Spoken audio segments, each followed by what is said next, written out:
नमस्ते। हम आप सबको बेटी का विवाह गीत सुनाएंगे। जैसा भी लगेगा आप लोग बताना।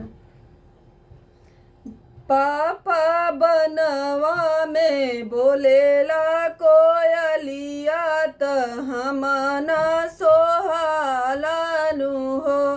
पापा बनवा में बोलेला कोयलिया त हमें न सोहालानु हो। बेटी कवन बोलिया बोले कोयलरिया त तोहे न सोहालानु हो। बेटी कवन बोलिया बोले कोयलरिया त तोहे न सुहालानु हो। पापा बोलिया त बोले कोयलरिया शादी के दिनवा पड़ी गईले हो।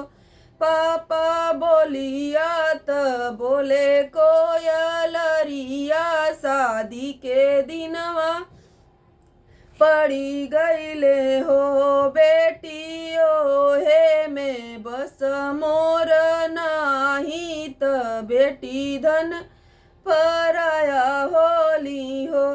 बेटी ओही में बस मोर नाही त बेटी धन पराया होली हो।